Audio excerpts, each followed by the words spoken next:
Columbia police need your help finding a missing 21-year-old woman, Samantha Josephson. They were kind of throwing her a little party for getting into law school. She was tired, wanted to go home. She went outside and called her an Uber. He'd circle, he'd wait. It was almost like a shark circling in the water.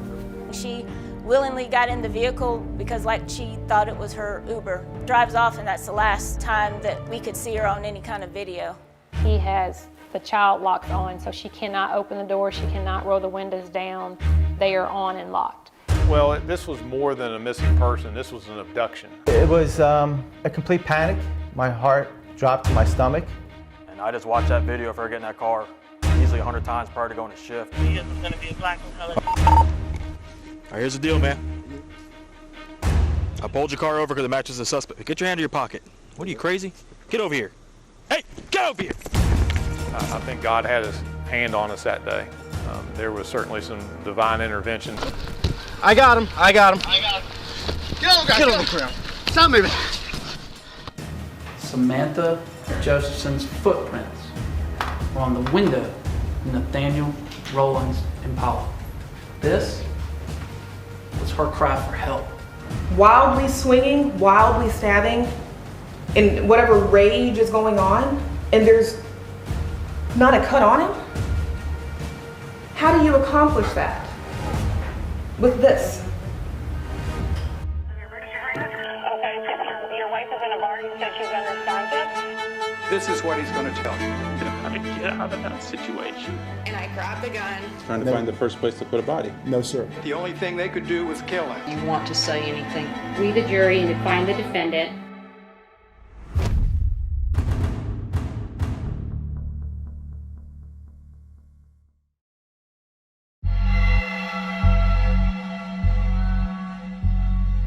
Columbia is home to the University of South Carolina. And for students, the place to be on a Thursday night is a part of town called 5 Points. Bird Dog Bar is right in the middle of all of it, so when you get close to that 2 a.m. hour, it gets pretty crowded out on the streets with folks looking to get something to eat or catch a ride home. That's what college senior Samantha Josephson was trying to do, catch a ride home. She had come down here from Robbinsville, New Jersey. She was about to finish up and was getting ready for graduation in May. She was getting ready to get into law school, and they were kind of throwing her a little party for getting into law school. She was tired. She wanted to go home, but she didn't want to spoil the party for her friends, so she went outside and called her an Uber. The ride was confirmed that it was on the way. As she was waiting, she talked to her boyfriend again on the phone. It seems that when she walked outside, as opposed to taking a right, which is where she was supposed to meet the ride, she took a left. So they never got synced up together, and eventually the actual Uber driver had to cancel the ride because he could not find her to pick her up. She's still looking for the ride. She doesn't realize that it's been canceled at this point. There were several other ride shares that came by. She walked up to the car, tried to approach it as if it was hers, and then quickly realized it was not hers. She then goes back over to the corner, to the curb, and stands there and continues to wait. The Uber was supposed to be a dark-colored Dodge, but a dark-colored Chevy Impala is also nearby. So the Chevy had been driving around 5 Points already. There was video surveillance of the car circling through 5 Points for about the previous 15 minutes or so, and including one time it had driven by about 5 minutes prior. He'd circle, he'd wait, never engaging with anybody, never stopping to talk to anybody, but just circling the area. It's almost like a shark circling in the water. She's standing outside alone. The Chevy then does a U-turn about a block away and comes back around, and as he approaches where she's standing, pulls into the parking lot next to where she is. Samantha looks towards him as if, oh, that's my ride. He spent a lot of time in search of a victim, and he found somebody that, was vulnerable and obviously confused on, what car was her Uber ride, and took advantage of that. She had been drinking that night, but she didn't look like she was in any kind of distress or anything. She willingly got in the vehicle because she thought it was her Uber. Drives off, and that's the last time that, we could see her on any kind of video.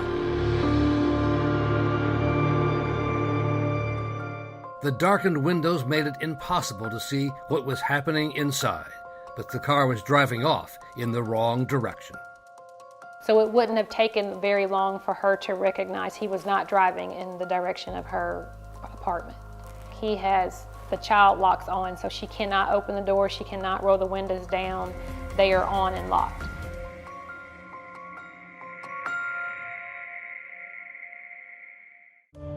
Samantha's friends did not call the police until the next day. They assumed that she had gone somewhere with a friend perhaps and went to bed for the night.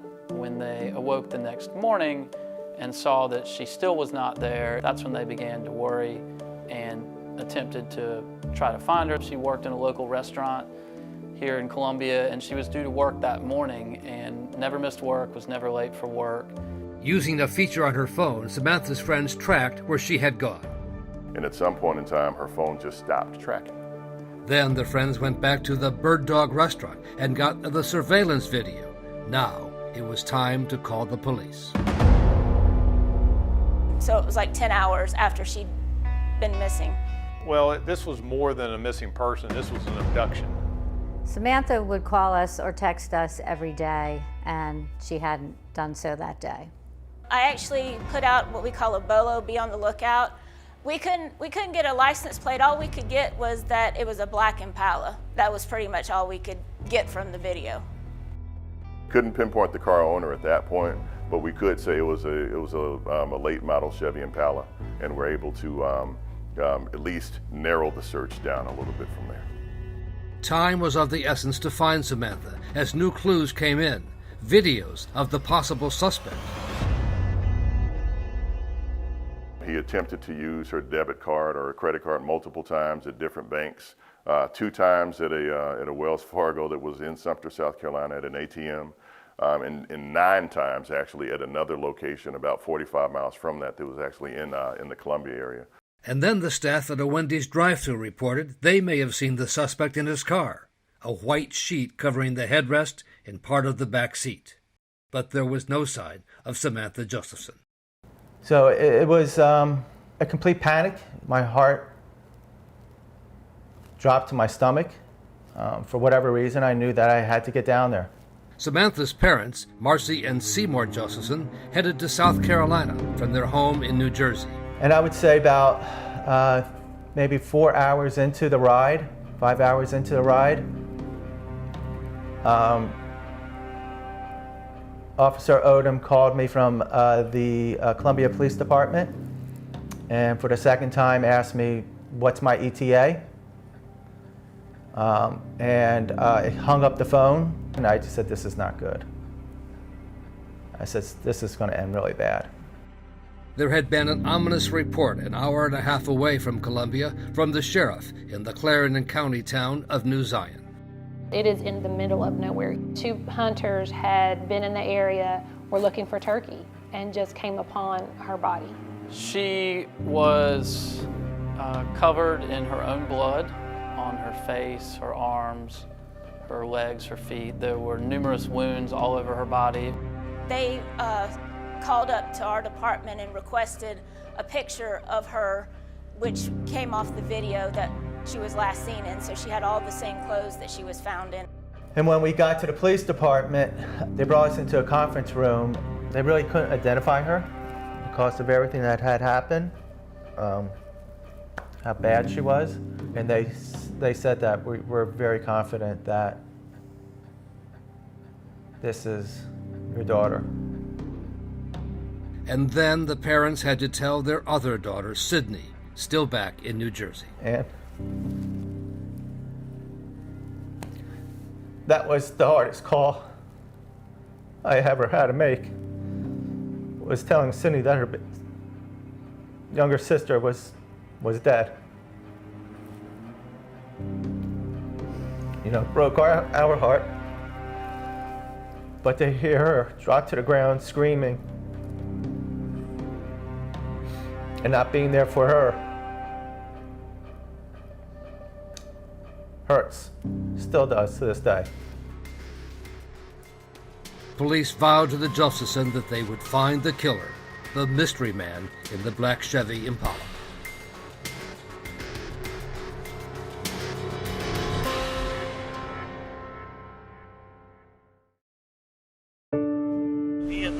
black and colored.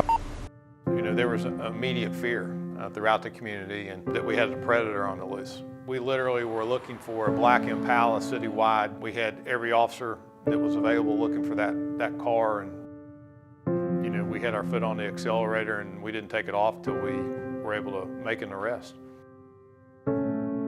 That's something that doesn't really happen in our city. And I just watched that video of her getting that car easily 100 times prior to going to shift. I wanted that car. When Columbia police officer Jeffrey Kraft began his shift, he decided to patrol around the same 5 Points area where Samantha Josephson had disappeared. And I just circulated that area for hours and hours and hours looking for that car matching that description. And I happened to find it within a couple blocks away from where the incident took place.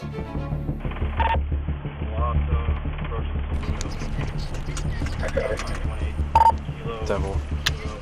It was like 2:30 in the morning. That was the last place I thought I would find him. It's an adrenaline rush, and it took him a couple seconds to pull over, and you can see some movement going on in the car. Officer Kraft did not know that Samantha's body had already been discovered. My was hopes to find Samantha Josephson still inside the car. When I approached the car, of course, I smelled the odor of marijuana come from the cars. And then approached him, and his seat was far back. You know, it was unusual. What's going on, sir? You got your license? You got your license on you? I'm also Kraft, Columbia Police Department K9. Oh, no, sir, I don't got a license on me. No, no license on you. No, sir, I lost my license at 12. Why not? All right, man. Who's smoking the marijuana? I had smoked some earlier, sir, when I was at home. All right. All right, man, you have to step on out, man. All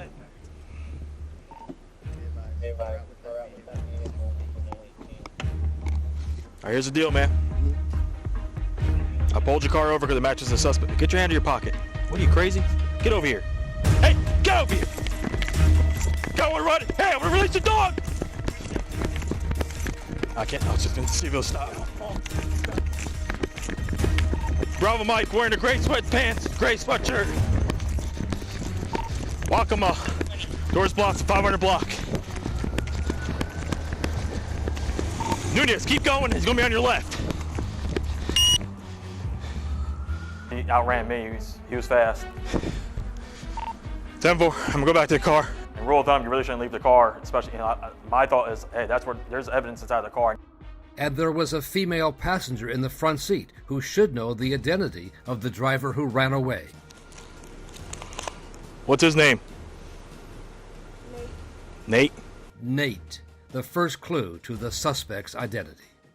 Do a probable cause search for the marijuana coming from inside the vehicle, and while searching that vehicle is when I find a set of keys that had a pink keychain, which I thought was odd. Whose car is this? His car?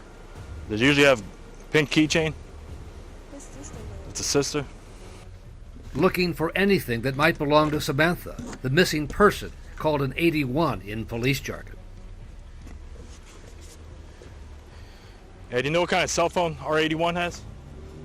The one from that was reported today?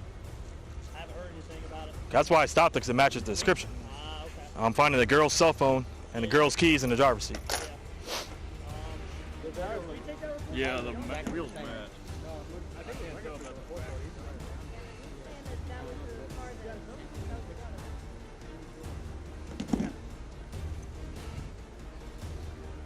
Yeah, that's a pink iPhone. Pink keys with a USB drive. They're just good for students. Right, yeah. And the keys labeled room. Yeah. So it's kind of weird. And then once we go in the back seat, another officer brought up to my attention saying, hey, you know, we found a bunch of blood in the back seat. Look at the back seat right here. There's blood all over his car, man. Yeah, we're not going to touch anything else. Yeah. Just leave what we got for now. Makes sense now. And that's where like, hey, we got a major crime scene here, possible murder, scene of a murder. Let's back up and call our professionals, crime scene Texas. I got him. I got him. I got him. Get on the ground. Stop moving. It didn't take long to track down the driver. Multiple officers came to the area, and they were able to secure him about 2 blocks away from the area where he ran, ultimately. I'm going to read your rights, sir, all right? The right to remain silent. Anything you say can will be used against the court of law. At that point, he wasn't really saying a whole lot and wasn't even saying what his name was. It's a yes/no answer. Come on, man. Sit up. Yeah, I know. You're tired after running. I get it. But sit up. Come on, man. Do you understand each of these rights I've explained to you? Yes or no? He claimed he had the flu, so the officers called EMTs to check him out and then take him in for questioning, soon identified as Nathaniel Rowlands, 24 years old.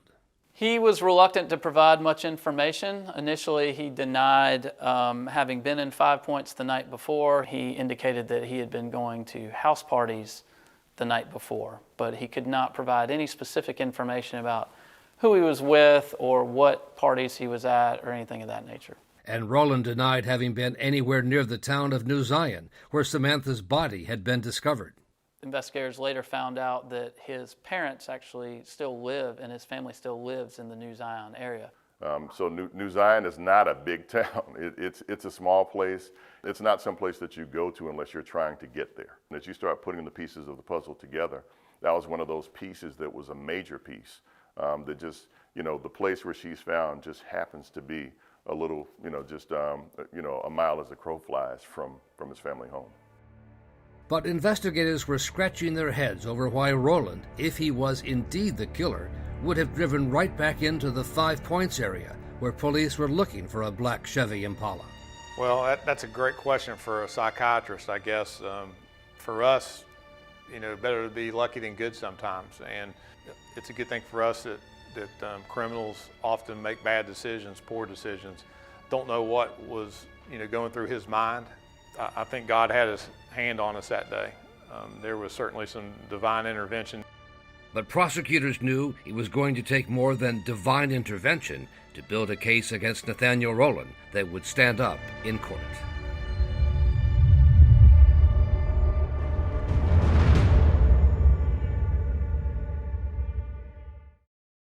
Good morning and welcome to the spring 2019 commencement at the University of South Carolina. It had been only 6 weeks since Samantha was murdered.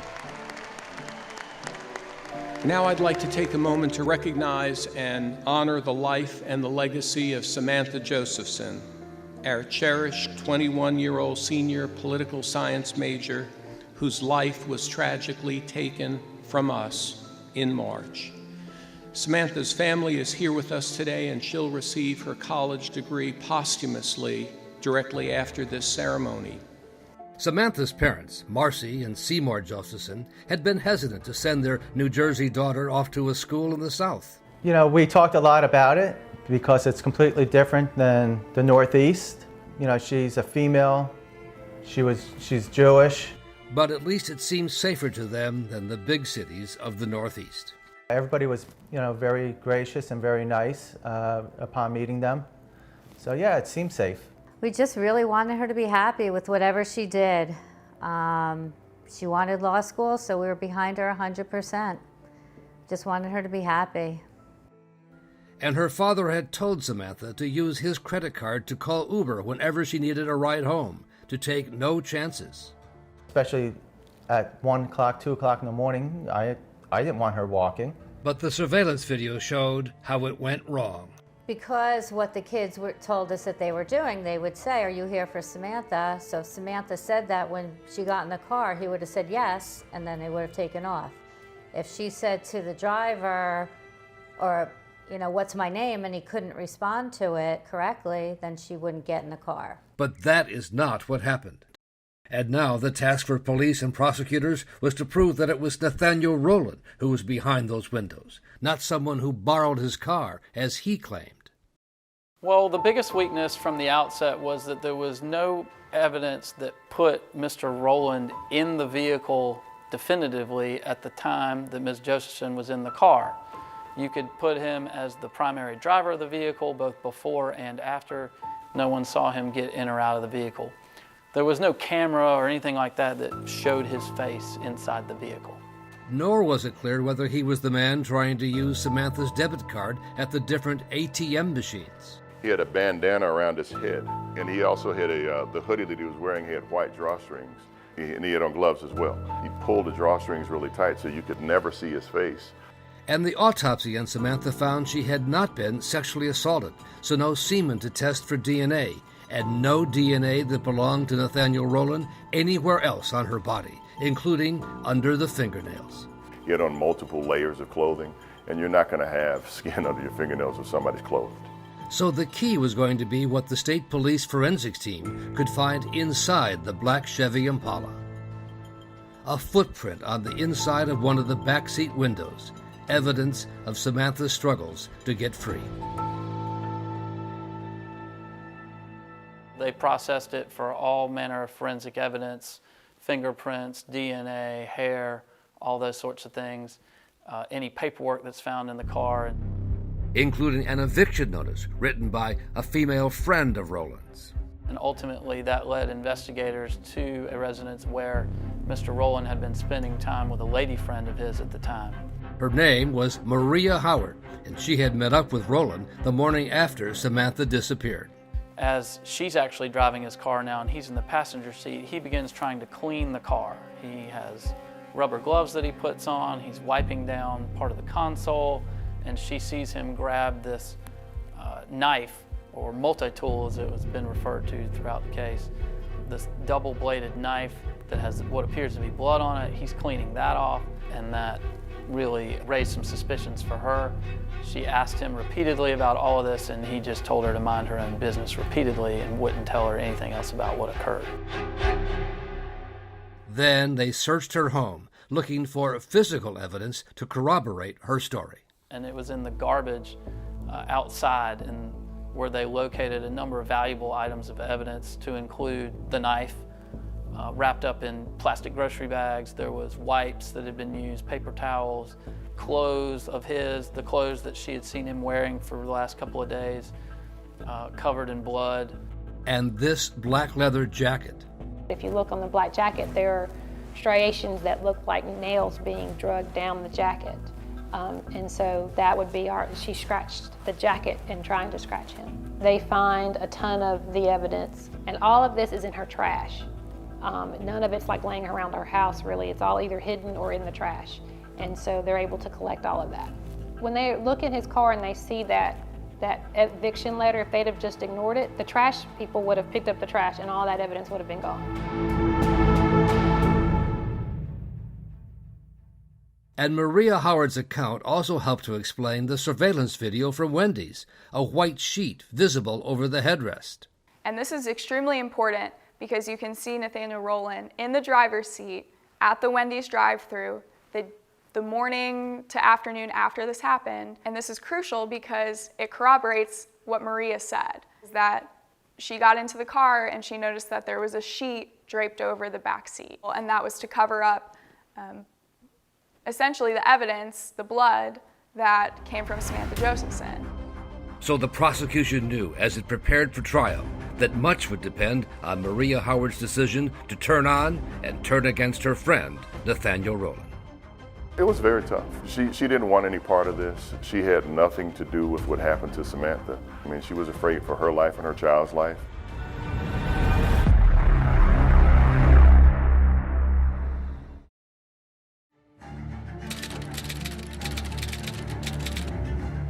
We had to be present at the trial for Samantha.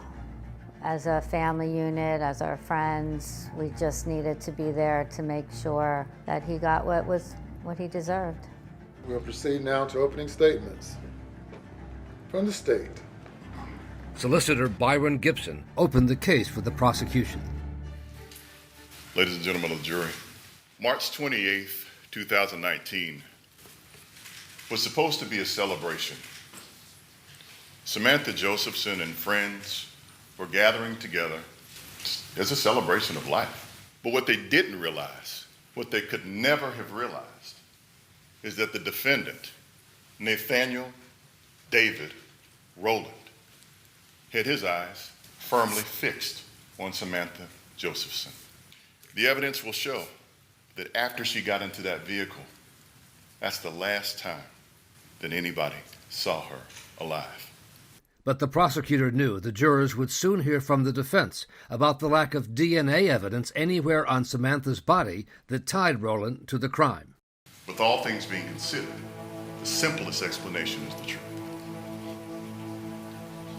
We believe that the simple explanation is that Nathaniel David Rowland kidnapped Samantha Josephson. We believe that the simple explanation is that Nathaniel David Rowland murdered Samantha Josephson. After you hear all of the evidence in this case, we'll be asking that you return a verdict of guilty of all counts, because he is indeed guilty in all counts. Thank you for your time. Thank you for your patience. Alicia Good of the Public Defender's Office presented the defense opening statement. 0. That's the amount of DNA on Samantha Josephson's body that matches Nathaniel Rowland. 0. It's not on her clothing. It's not under her ripped and torn fingernails. It's not on her ankles.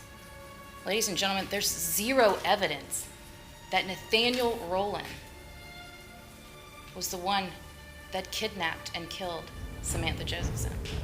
Thank you very much.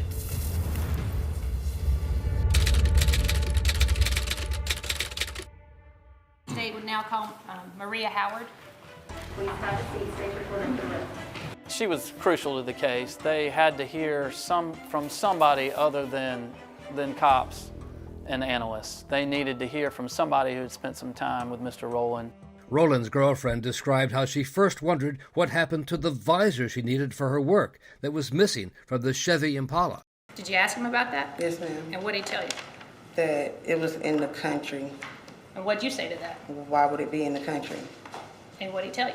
It had blood on it. I'm gonna need you to repeat that. It had blood on it. He told you that the visor had blood on it? Yes, ma'am. Did you ask him, what'd you ask him?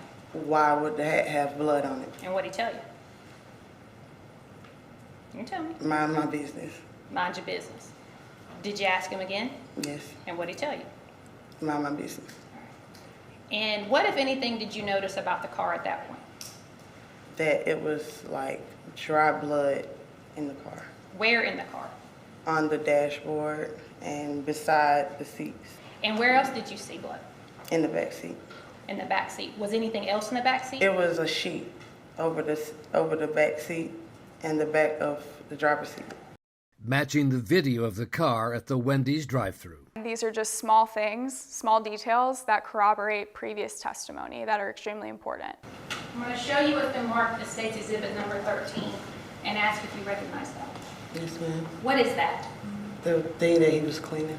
The knife that had both his and Samantha's DNA on it. And when you saw his car, I believe you said earlier you saw his car at some point on the news. Mm-hmm. Yes, ma'am. And I believe you said you put 2 and 2 together. Yes, ma'am. Can you again explain to the jury why you didn't call the police then? Because I was scared. Scared of what? For my life and my child. No further questions, Your Honor. She had to come in and testify about what was probably the most horrendous 2 days of her life, and she did it.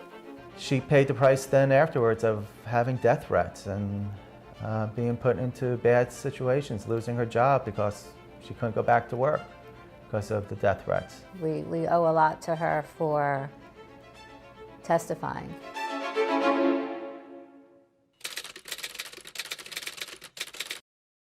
The prosecution had played long stretches of the surveillance video showing the black Chevy Impala that night, but it was impossible to see who the driver was. They called Oshamer Williams. He swear or affirm the testimony presented in this case with the truth, the whole truth, and nothing but the truth to help you God? Yes, ma'am. But now detectives had turned up a witness, Oshamer Williams, who ran a cell phone repair shop. And his store's cameras showed a man who had tried to sell Samantha's cell phone the morning after she disappeared. Do you see the person who tried to sell you the phone in the courtroom? Yes, ma'am. Where is he? Yeah, right now. What does he have on? The blue shirt, tie. Please let the record reflect that he has identified the defendant, Your Honor. It does. Thank you, Your Honor. No further questions. You, sir, may step down. The final days of the trial focused on the physical evidence. This is State's Exhibit 186, the bra. There were times where I had to put my head down because I didn't want to see certain things that they were showing. The front of the shirt. We had in our mind what had happened, but it was a lot worse. Yeah. Going through the trial was very difficult, definitely. So this is the left shoe. This strap is still intact. However, it was not attached to the front of her left foot. Made it 110% worse because of all the information and how brutal it was. But on cross-examination, the crime scene investigator was asked about the photos she took of Rowland after his arrest. Was there any evidence he had been involved in a violent struggle? You don't see anything on him, right? In what terms? On his face, as far as scratches? As far as scratches, no, I do not. You don't see any marks? I do not see any marks on his Cuts? face. I do not see cuts on his face. Same thing with the arms? Same thing. Both sides? Correct. And his hands? Both sides? Correct. Thank you very much. The defense had made its most important point, and Nathaniel Rowlands' lawyers decided they did not need to call any of their own witnesses, did not need to put on their own case.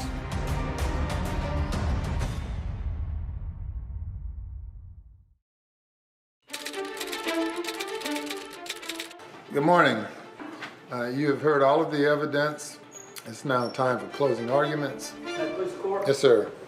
Your Honor, ladies and gentlemen, 21-year-old Samantha Josephson did not deserve this. Samantha Josephson's blood was on everything. It was all over that car, the back seats, the headrests, and let's not forget that her blood was on the blade of this weapon, the one that he was seen cleaning in the car. Samantha Josephson's footprints were on the window of Nathaniel Rowlands' Impala. The inside. This was her cry for help.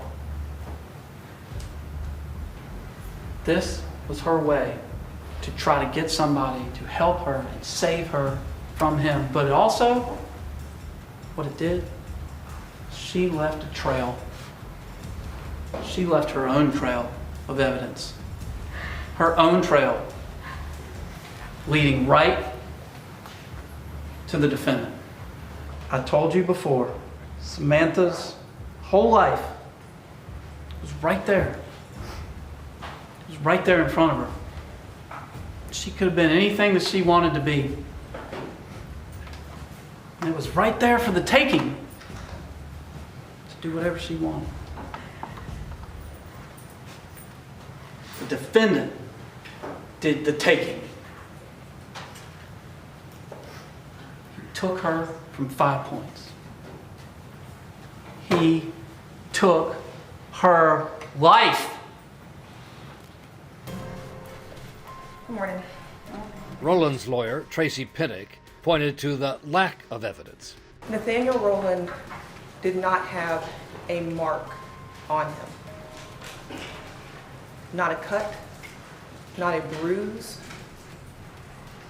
They checked him, and nothing. Now, how, in the backseat of a car, in the dark, with a young woman who is fighting for her life, somebody is supposed to hold this tool with a blade literally pointed in their direction and not injure themselves in some way? How somebody does that is beyond me. It's this long when it's together. Y'all look. Let's try it again. Look at it. Wildly swinging, wildly stabbing, in whatever rage is going on, and there's not a cut on him? How do you accomplish that? With this. She put up a fight, and Nathaniel Rowland had not a mark on him. That is what we know. They've created a narrative, and he's the villain in their narrative, because for them, he is the easy answer. He is the simple answer. In this case, it's the wrong answer. It is the wrong answer. The state has not proven that Nathaniel Rowlands kidnapped Samantha Josephson. They have not proven that he has killed her, and they have not proven that he had a weapon during those crimes. What they prove is that he tried to sell her cell phone. He's not on trial for that. They have failed at meeting their burden. I ask that you find him not guilty. Thank you. The jury came back after 1 hour and 7 minutes. Have you reached a verdict? Yes, sir, we have. Is it unanimous? Yes, sir, it is. Okay, if you will pass it up, please, and you may be seated. Madam Clerk, you may publish the verdicts. The state of South Carolina versus Nathaniel David Rowlands. It's an indictment for murder. We, the jury, find the defendant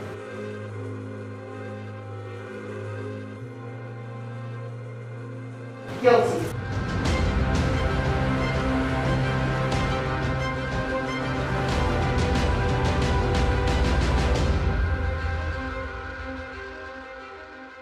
The court moved immediately to the sentencing phase, and Samantha's parents and her older sister Sydney finally had the opportunity to voice their anguish. Nothing will replace her. Nothing I can say will bring her back. And nothing that I can say I know will ease my family's pain and heartache. No time to say goodbye. No time to tell Sammy all the things I would have wanted to say. No time to kiss her Kevela. We were thrown into this world of terror. My world is now incomplete. Nothing but memories can fill the emptiness of Sammy's passing. He is pure evil. I pray that he feels Samantha's pain.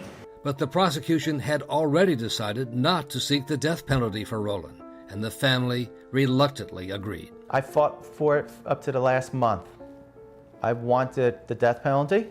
I wanted him executed.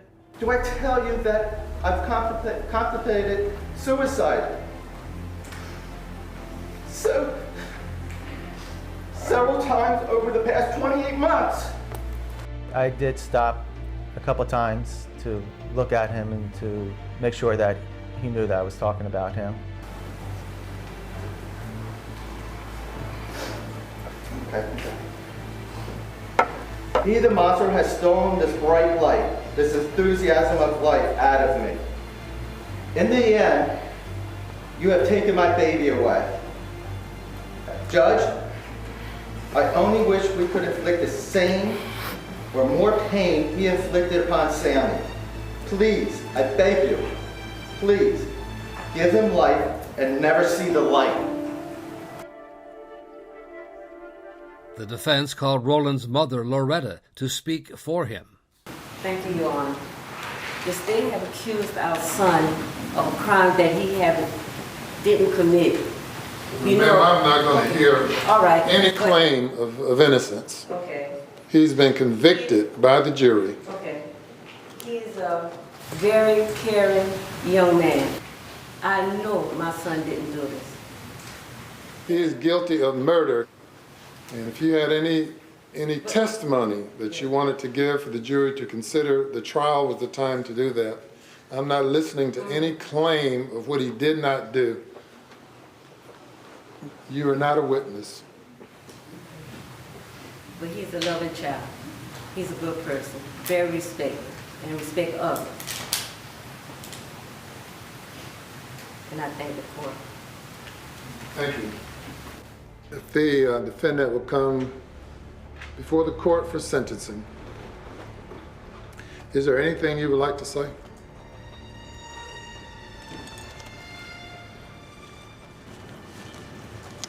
Your Honor, I know I'm innocent. But I guess what I know and what I think really doesn't matter.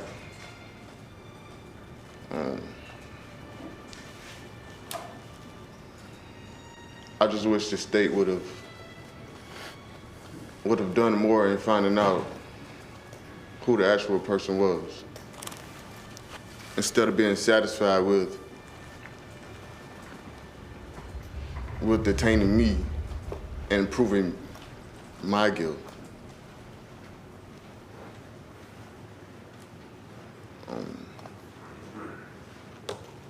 I feel like if they would have done further research in certain areas,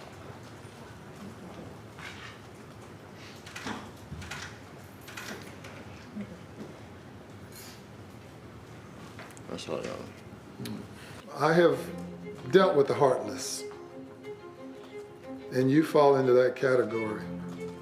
A person without any remorse whatsoever. And for whomever asked me for leniency, yeah, that's not part of my DNA. The sentence in this case is easy, though painful it may be. The sentence of the court for murder is that you be committed to the State Department of Corrections for life. So thanks to all. If you remove Mr. Rowland from the courtroom.